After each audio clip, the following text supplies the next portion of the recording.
Januari, kita akan tinggalkan tahun baru, akan memulai rutinitas kita dalam pelayanan. Kita akan dibekali lagi firman Tuhan dari kitab Yeremia pasal 1 ayat 4 sampai ayat yang ke-10. Kitab Yeremia pasal 1 ayat 4 sampai ayat ke-10. Mari saudara, saya undang bangkit. Kita fokus membaca firman Allah. Saya mulai dari ayatnya yang keempat. Firman Tuhan datang kepadaku, bunyinya,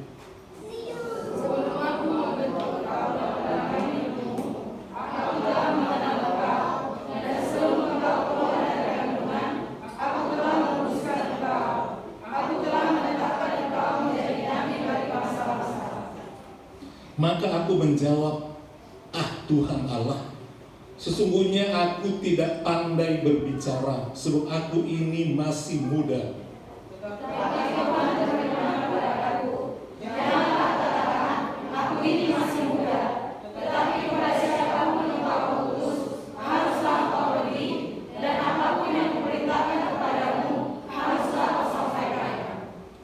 Janganlah takut kepada mereka, sebab aku menyertai engkau untuk melepaskan engkau. Demikianlah firman Tuhan. Lalu Tuhan mengulurkan tangannya dan menjamah mulutku. Tuhan berfirman kepadaku, sesungguhnya akan meletakkan perkataanmu ke dalam mulutmu. Ketahuilah pada hari ini, aku mengangkat engkau atas bangsa-bangsa dan atas kerajaan-kerajaan, untuk mencabut dan merobohkan, untuk membinasakan dan meruntuhkan, untuk membangun dan menanam. Puji Tuhan, silakan duduk. Yang berbahagia adalah yang mau mendengar firman Tuhan dan yang melakukannya. Kita melihat surat dari Yeremia. Yeremia adalah termasuk nabi besar. Kata nabi punya arti orang yang dipilih oleh Allah untuk menyampaikan perkataan-perkataan Tuhan. Itu pengertian daripada nabi. Jadi tugasnya adalah menyampaikan perkataan-perkataan Tuhan. Berbeda dengan imam. Imam adalah perantara umat di dalam membawakan segala korbannya. Korban penghapus dosa, korban ucapan syukur, tidak boleh langsung, tapi semuanya harus melalui imam. Tetapi seorang nabi, dia mengeluarkan setiap pesan Tuhan. Yeremia memiliki arti Tuhan adalah tinggi luhur. Jadi kalau ada orang punya nama Yeremia, artinya dia selalu menyebutkan Tuhan adalah tinggi dan luhur. Di awal suratannya, Nabi Yeremia menceritakan latar belakang dia, kenapa dia menjadi seorang nabi, bukan atas kemauannya. Kita melihat dalam bacaan tadi bagaimana Allah punya rencana untuk setiap orang, termasuk terhadap kita masing-masing pribadi. Tidak ada satupun yang tidak ada rencana Tuhan, maksud Tuhan. Kita perlu mengenal itu sehingga kita hidup di dalam rencana Tuhan.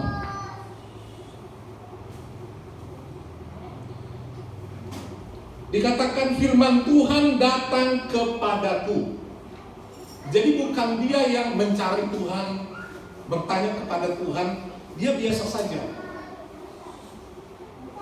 Tapi dikatakannya datang kepada dia.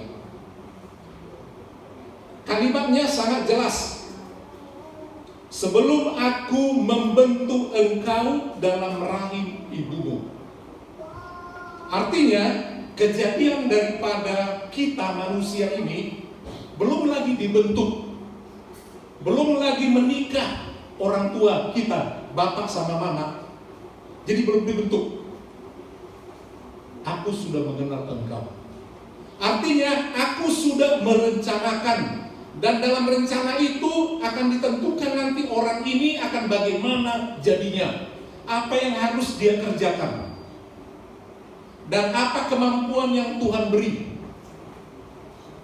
Jadi aku sudah mengenal, belum dibentuk, belum kenalan bapak mama, tapi udah di-planningkan Tuhan, nanti orang ini menikah, kubentuk dari rahim ibu ini, dari benih suami ini,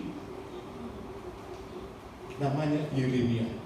Orangnya nanti begini dan akan begini-begini. Kita tidak bisa memilih, saya mau lahir di Inggris, saya mau jadi orang Amerika, aku mau jadi orang bule, aku maunya ayahku yang ini, yang orang bule, ibuku maunya orang Solo. Kita tidak bisa bilang. Ini yang penting kita ingat. Bahkan kita tidak bisa mengingkari kalau sudah Tuhan satukan satu pasangan, kita tidak bisa katakan ini bukan suamiku, apapun sifatnya, ini bukan istriku, ini bukan anakku, ini bukan ayahku, ini bukan cucuku. Apapun keberadaan orang itu, jauh sebelum itu terjadi, kita harus punya keyakinan Allah mengenal kita. Jadi pribadi lepas pribadi, siapa kita, kenapa ini anak saya, kenapa bukan yang itu yang anak saya. Demikian sebaliknya. Seringkali orang menyesali, kenapa begini anak saya, kenapa begini istri saya, kenapa saya bergereja di sini, kenapa gak di sana. Seringkali orang berkata demikian. Tetapi Allah berkata kepada seorang anak muda, yaitu Yeremia, sebelum aku membentuk engkau. Jadi tiap anak muda belum menikah pun, siapa nanti jodohnya, kalau itu memang udah Tuhan tunjuk, memang dari Tuhan, andaikan punya anak, memang Tuhan kasih, belum pun Tuhan sudah reka-reka, nanti anaknya begini. Jadi sebelum dibentuk, artinya Allah yang menciptakan manusia dan segala isinya, dia berkuasa. Mau dibentuk bagaimana bejana-bejana ini, orang-orang ini mau bagaimana, Tuhan yang atur. Sehingga kita tidak bisa menghina orang apapun, seburuk apapun, tidak perlu terlalu memuji, karena semuanya ada ciptaan Tuhan. Tuhan memperhatikan rahim setiap ibu, apakah akan memiliki anak dan bagaimana anaknya. Sebelum aku membentuk engkau dalam rahim ibumu, aku telah mengenal engkau. Jadi kata mengenal, yang namanya dia menciptakan, dia tahu nanti begini orangnya, wajahnya begini, sifatnya kira-kira begini, sudah diatur. Jadi sudah tahu. Kita tidak bisa sembunyi, karena sebelum kita dibentuk Tuhan sudah tahu. Kita tidak bisa sembunyi, kita tidak bisa berpura-pura, karena Tuhan mengenal kita. Dan sebelum engkau keluar dari kandunganmu, 9 bulan seorang ibu hamil mengandung, diproses oleh Allah bagaimana bayi itu akan lahir nantinya dalam kandungan itu. Sebelum engkau keluar dari kandungan, aku telah menguduskan engkau. Jadi masih dalam rahim, Tuhan sudah menguduskan Yeremia. Kata menguduskan artinya dipisah dari yang lain. Kalau yang lain nggak kudus, biasa-biasa saja, ini dikuduskan, diasingkan, tersendiri. Jadi sudah dipilih oleh Allah. Kau jadi ini ya, kau jadi dokter, kau jadi tentara. Itu sebabnya seringkali kita berputar-putar mau jadi ini, ujung-ujungnya jadi ini juga. Bukan kehendak kita mau jadi apa dalam hidup ini. Yang penting adalah apakah kita mau dikuduskan oleh Tuhan. Banyak orang gak mau dikuduskan oleh Tuhan, gak mau dipisahkan oleh Tuhan, gak mau dipilih. Tapi secara umum kita semua mau dipisahkan dari dunia ini, dari segala keberadaan yang kita dipilih oleh Allah, dikuduskan oleh Allah. Aku telah menetapkan engkau. Jadi Allah yang menetapkan kita mau jadi bagaimana. Itu sebabnya kita harus berdoa, kehendak Tuhan yang jadi, kehendakmu yang jadi. Allah telah menetapkan engkau menjadi nabi bagi bangsa-bangsa. Menjadi nabi bagi bangsa-bangsa. Pada waktu itu, waktu Yeremia dipanggil, bukan dia sudah siap secara fisik, mental, pikiran, dan sebagainya. Itu sebabnya dia kaget mendengar panggilan dan pilihan Allah atau isi firman Allah itu. Coba saudara, jika turun firman seperti itu kepada saudara, maka aku menjawab, kata Nabi, kata Yeremia, ketika di awal tulisannya surat Yeremia ini, di pasal pertama, dia menceritakan latar belakang sebelum nanti diisi setiap pasal dengan perjalanan pelayanan Nabi Yeremia selama 40 tahun penuh dengan penderitaan. Padahal dia seorang nabi, padahal dia dituntun oleh Allah. Orang mengiranya orang yang paling malang dari semua nabi, yang paling mengerikan Yeremia, penuh dengan tangisan. Padahal dia nabi besar. Inilah alasan. Seringkali kita punya alasan waktu dipanggil Tuhan. Nantilah Tuhan, masih muda, tambah usia, nantilah Tuhan, tunggu menikah, cocok. Masih muda menikah, belum punya, nantilah Tuhan, tunggu punya anak. Udah punya anak, repot Tuhan. Tak ada waktu.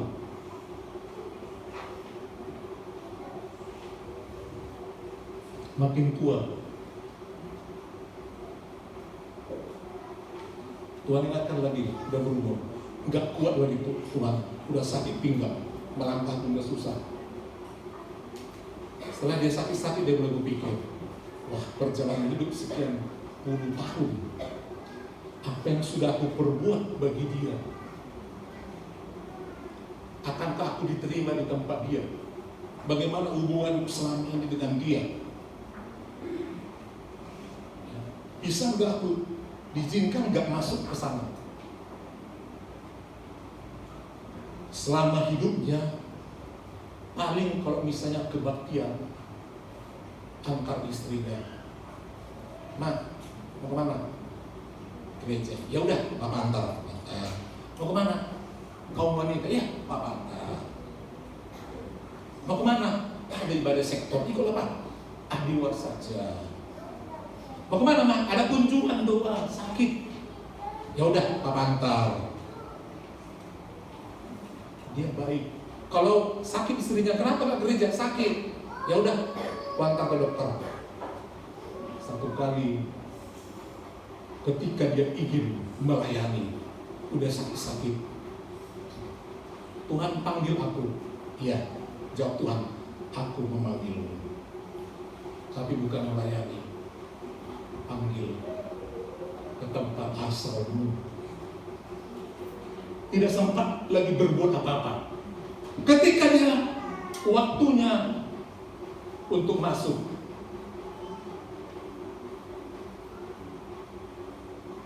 saat pengadilan itu, Petrus punya kunci surga.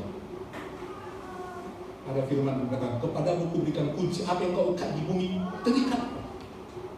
Engkau ikat di surga, terikat." Petrus pegang kunci surga. Mulai, kan selalu dua-dua sama-sama suami istri. Mama duluan masuk, biasa. Saya pintu, "Tante mau masuk ya?" "Siapa nama tante?" "Ini." "Oh iya, mari Bu. Ibu rajin melayani, mari masuk." Mau masuk si suami, "Cepet, tunggu Om. Om mau masuk." "Cek dulu. Om kan biasa cuman antar-antar, sekarang cuman antar juga. Sampai di pintu ya, Ibu saja yang masuk. Hati-hati, yang hanya suka ngantar."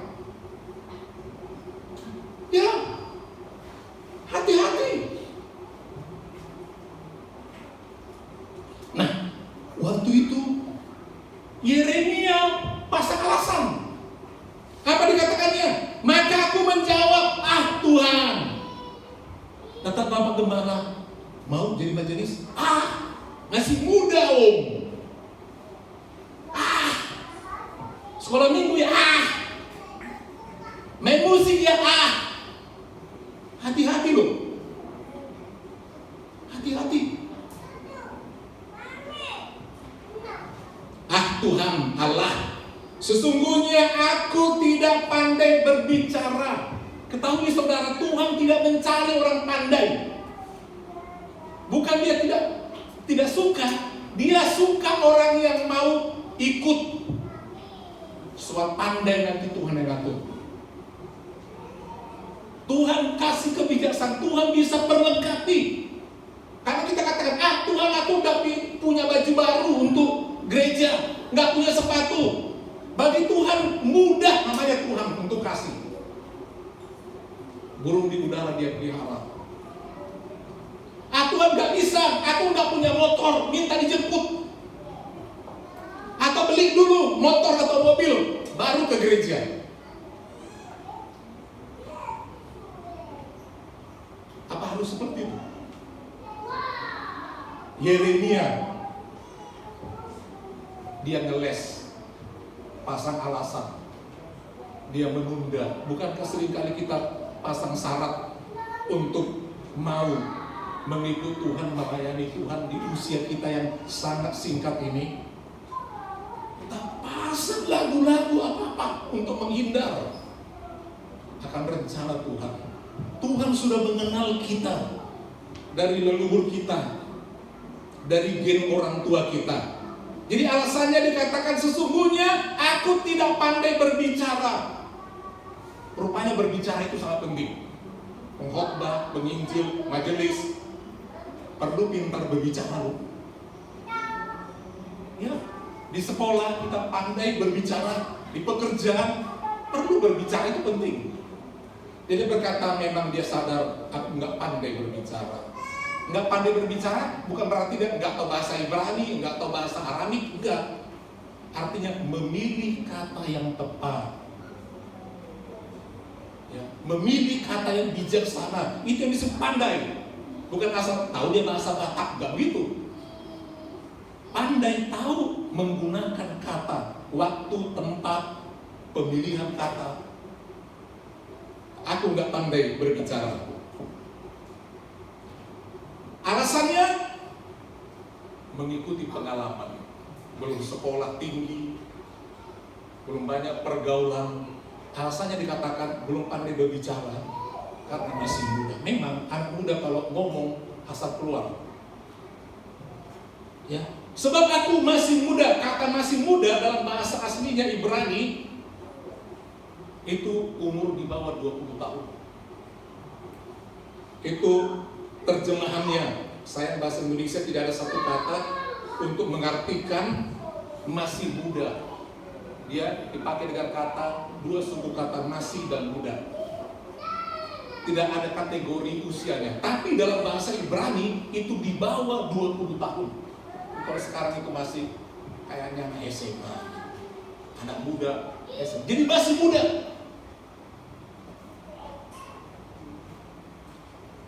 Waktu pasang alasan begitu, nggak pandai bicara, masih muda.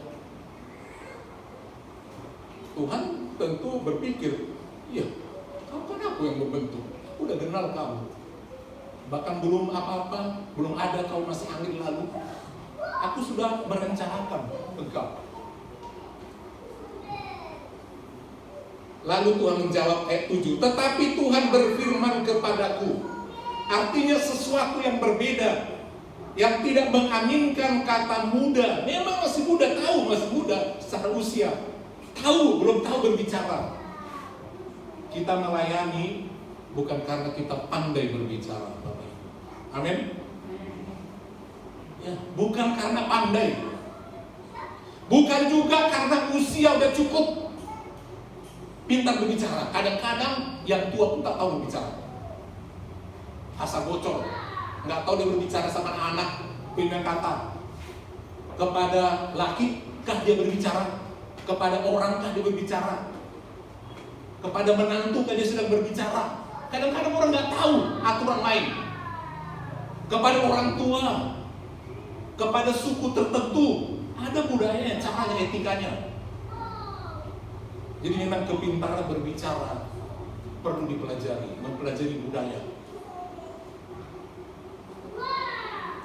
Tapi Tuhan berfirman kepadaku, jangan katakan.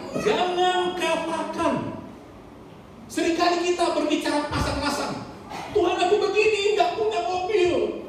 Tadi ada kesaksian, mau punya rumah dan mobil. Tapi untungnya mereka tetap datang walau belum punya mobil, itu hebat. Kalau orang nggak punya mobil, nggak datang. Mereka datang. Tadi kesaksiannya ada sedikit menarik. Bapak Gembala kalau dengar orang kesaksian itu jeli banget. Dia berkata, saya mengatakan tadi, suaminya tidak begitu yakin, tetapi aminkan saja kata si istri. Luar biasa mereka yang sangat mesra ya. Aminkan saja. Tapi kalimat selanjutnya, Tuhan kan tahu apa yang kita perbuat. Catat Bapak Ibu kalimat ini. Tuhan tahu apa yang kita perbuat. Artinya di dalam diri ibu itu ada iman. Aku berbuat untuk Tuhan. Masakan Tuhan tidak berbuat bagiku? Masakan Tuhan tidak menghargai apa yang aku perbuat, apa yang aku berikan? Jadi tidak sekedar beriman, minta, tapi nggak tahu berbuat bagi Tuhan. Nggak begitu hidup ini. Harus tahu berbuat. Jangan hanya meminta, enak aja. Tahu berbuat. Dikatakan ada iman, udah jadi mungkin lokasinya, lahannya, tinggal didoakan. Beriman, Tuhan beri. Memang mereka beberapa kali berbicara tentang hari tua, kalau nggak bekerja bagaimana, pulang kampung bagaimana, tentang rumah ini, daripada sengketa nanti sama anak bagi begini, ini mau dijual saja, beli rumah baru pakai nama kami, biar nggak jadi sengketa. Banyak masalah dibincangkan dengan Bapak Gembala. Tapi Bapak Gembala selalu katakan, jangan minta berhenti walau diteror tempat bekerja. Tuhan membackup kalian. Bahkan Bapak Gembala katakan, kalau diberhentikan selama ini hak yang tidak diberikan, minta ke vihara itu. Jadi mari kita sebagai anak-anak Tuhan, saudara, kita harus melihat otoritas Allah untuk tiap keluarga, tiap pribadi, tiap anak. Saudara punya anak si A, Allah punya rencana pada si A. Saudara punya anak si B, Allah punya rencana. Amin Bapak Ibu. Ya, karena sebelum ada, Tuhan sudah mengenal, Tuhan sudah menguduskan, Tuhan sudah menetapkan. Enggak ada anak sial, enggak ada anak enggak tahu diri, enggak ada disebut anak durhaka, tidak ada.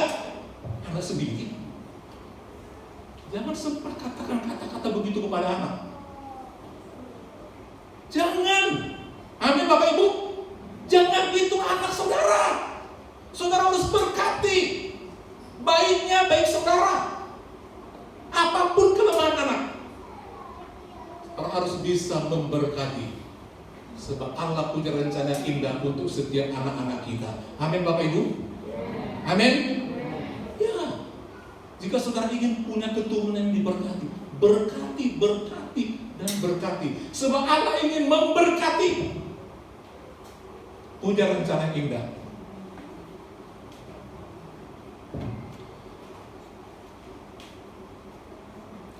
Jangan katakan. Jadi kalau ada jemaat seringkali punya alasan mengatakan, enggak Tuhan, enggak. Aku tidak mau melayani. Aku tidak mau kebaktian. Aku tidak mau duduk di pengurus. Aku tidak usah ikut berdoa. Cukup orang itu saja.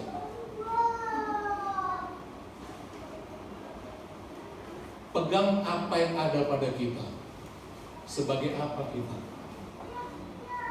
Tidak ada merasa eksklusif. Oh saya kan repot. Tidak ada. Pegang setia apa yang Tuhan sudah Allah berikan. Jangan pernah, kalau saudara merasa pernah berjanji sama Tuhan, merasa di lembaga saudara merasa dituntun oleh Tuhan, dipanggil oleh Tuhan, dan saudara tidak mau merespon, tidak mau menjawab, saudara akan menyesal satu kali nanti. Menyesal. Karena waktu tidak bisa diputar mundur. Tidak bisa. Ikuti apa kata Tuhan. Kadang-kadang Tuhan berbicara melalui seorang gembala, melalui peristiwa. Ya, harus berbuat. Saudara ada di gereja ini bukan kebetulan. Amin Bapak Ibu. Ini kebetulan. Dia sedang mendidik kita untuk berbuat sesuatu bagi Dia.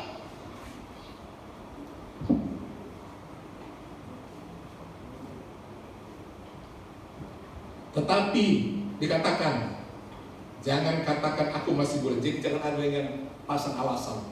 Aku sibuk kuliah, jam sekian kerja lagi om. Kalau saudara pemuda, tempatkan diri saudara sebagai pemuda di sini. Jangan ada yang jauh sendiri. Ikuti komunitas pemuda remaja GPD Eklesia. Kalau ada grupnya, masuk. Ada grup WA-nya, masuk. Ya, menyatu. Kamu wanita, berapapun usia saudara, merasa ibu-ibu, udah menikah, jangan ada yang menjauh. Amin. Ini penting dalam pengembalaan. Jangan ada yang menjauh. Ikuti. Kaum bapak,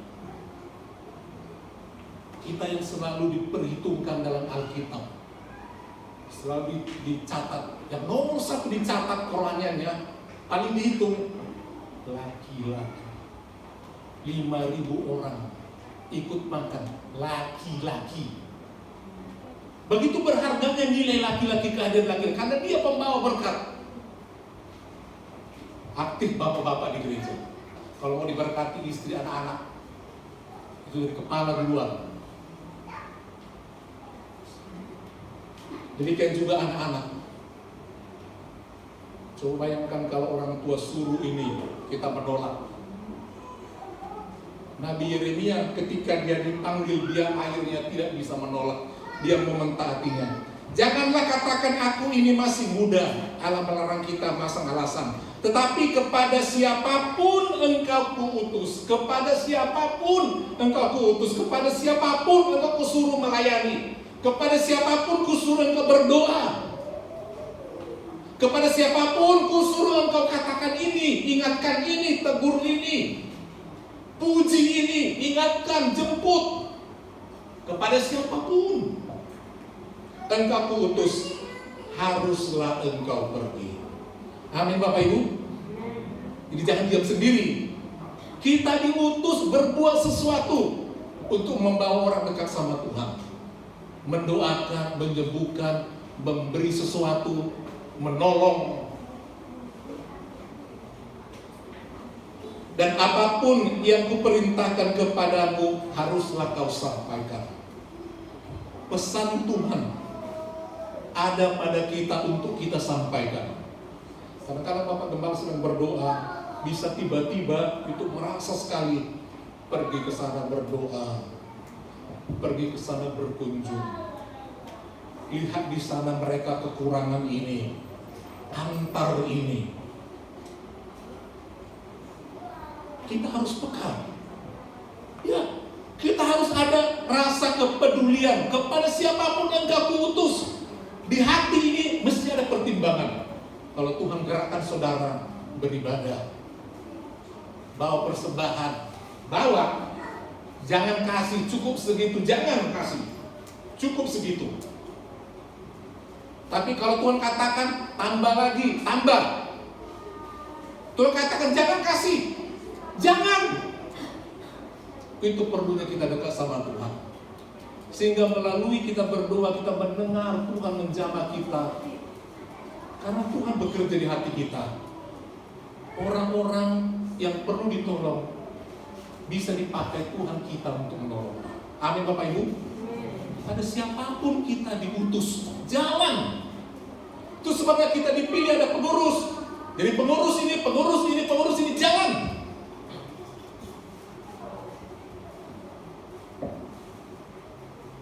Selanjutnya dikatakan, janganlah takut kepada mereka. Amin. Ini yang menghibur kita.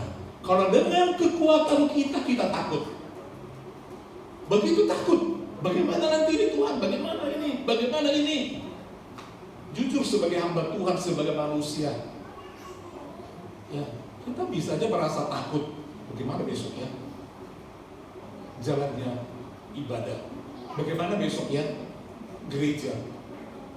Udah makin lapuk, makin tua. Bagaimana ya? Ada nggak nanti bangunan yang baru? Bagaimana ya? Apa terus begini? Bagaimana hari depan besok?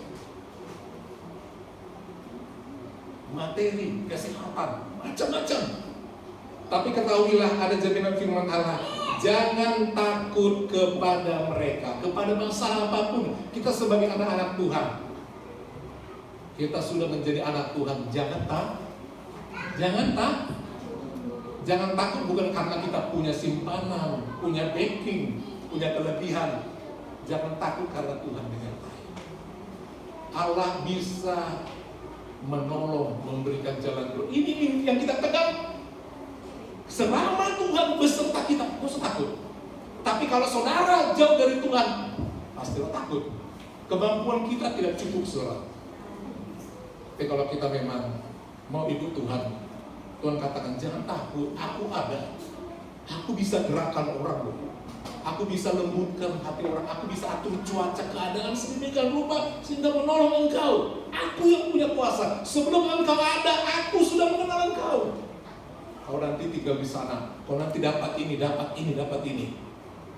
Mari kita berserah kepada Tuhan, selalu mengandalkan Tuhan dan mentaatinya. Selanjutnya dikatakan, aku menyertai engkau. Kenapa disertai? Untuk melepaskan engkau. Artinya dalam hidup ini banyak tantangan, banyak masalah. Tidak ada yang tanpa masalah.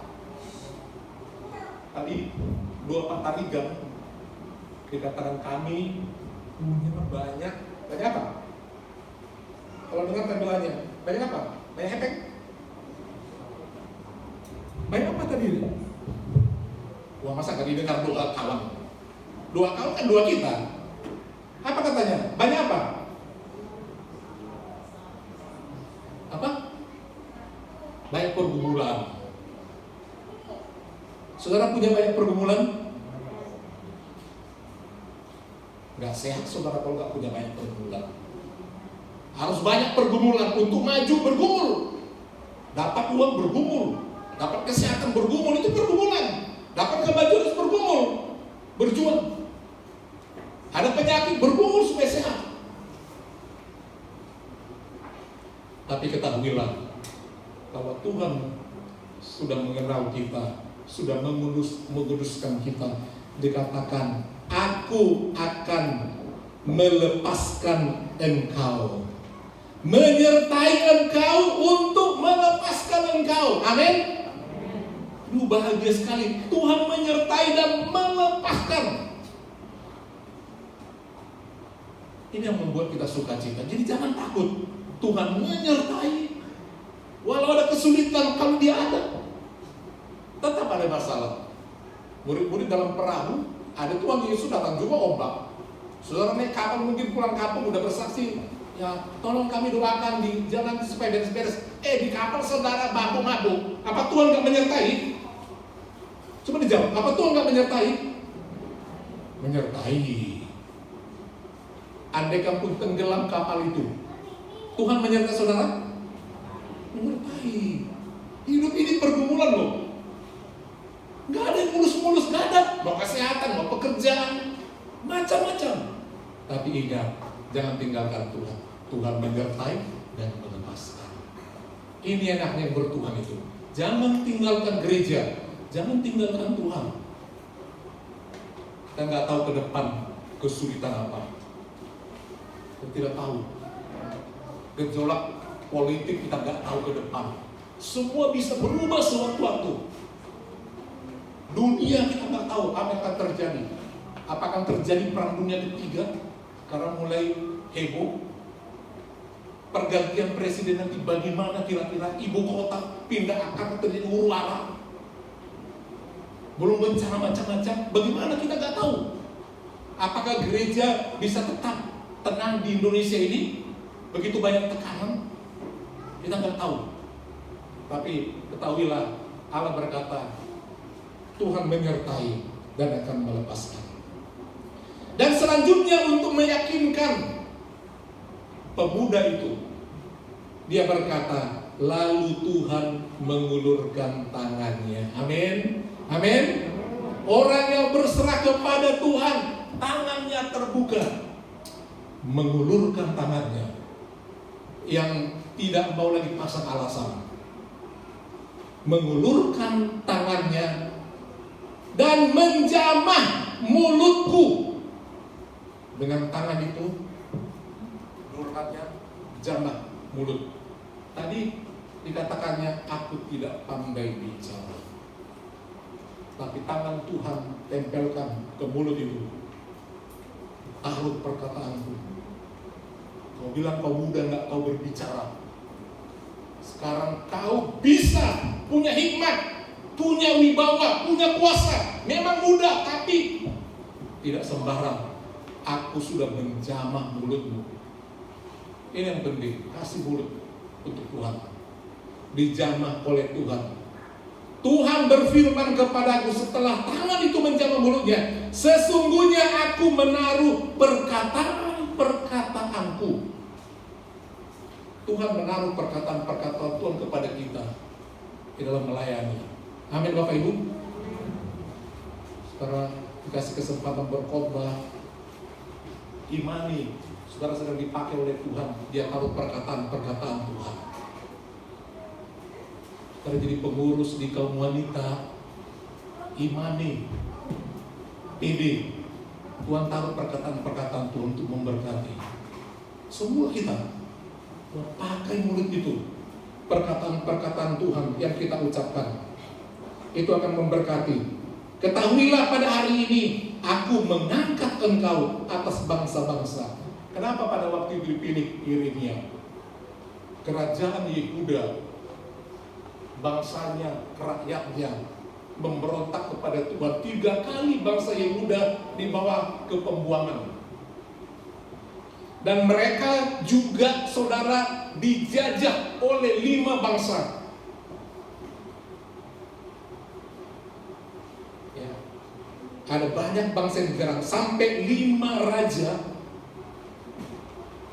Nabi Yeremia terus berbicara 5 periode raja. Kalau kita misalnya presiden ya, 5 presiden. Bertahan dia. Itu 40 tahun. Ada 5 raja yang menguasai. Masing-masing Raja Yosia dia ada di situ. Raja Yohas, Yoyakim, dan Yoyakim. 5 raja. Dia berbicara untuk 5 raja. Kalau ada masalah, Allah berkata, raja begini, begini, begini, begini. Dan saking ngerinya setiap perkataan dari perkataan Tuhan melalui Nabi Yeremia, dia dibenci oleh saudara-saudaranya. Dia dibenci oleh sahabat-sahabatnya. Dia dipukuli, dia dipenjara oleh raja. Ganti raja tak ada yang memenjarakan dia. Bahkan 1 kali dia, karena kalimatnya begitu tegas untuk mengingatkan para raja dan bangsa itu, 1 kali Nabi Yeremia dimasukkan ke sumur yang berlumpur. Nyaris dia mau mati, dibiarkan kelaparan. Datang orang lain mengatakan, jangan biarkan di situ, itu nabi loh, hati-hati, keluarkan nabi itu. Memang perkataannya mengerikan, tapi hati-hati, jangan sempat mati.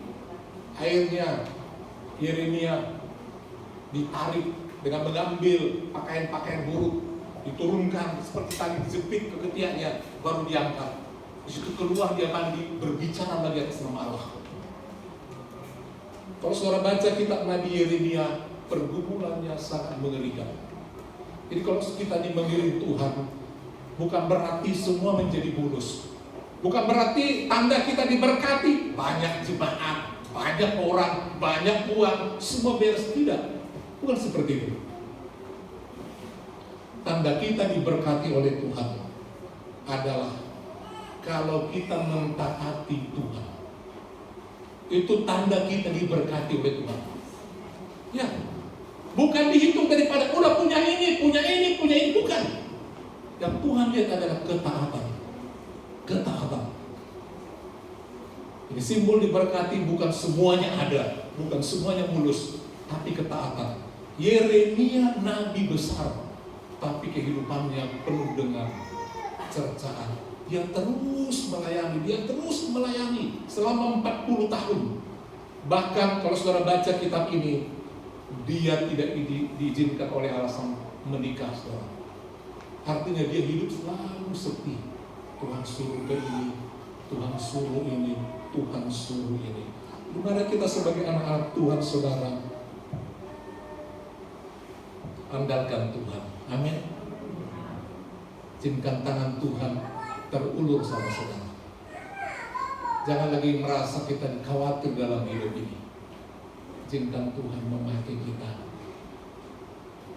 di kehidupan kita ini. Jangan katakan lagi masih muda. Amin. Pemuda remaja pengurus baru akan dilantik setelah nanti tayang kerja kita kan diperbarui. Semua bekerja yang baik. Amin. Sebelum kalian dipilih, Allah sudah mengetahui. Bekerjalah. Dan semua anak jemaat, remaja, pemuda, jangan ada yang menjauh. Jangan ada yang menjauh. Sebab kita ini pasukan Tuhan untuk menjadi berkat. Jangan lagi ada yang pasang alasan. Ada yang pasang alasan lagi, masih muda. Banyak udah tua, hebat.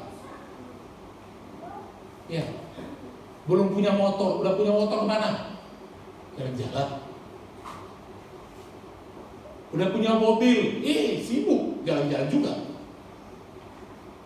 Jangan ada pasang alasan. Amin Bapak Ibu. Amin. Kita bangkit berdiri.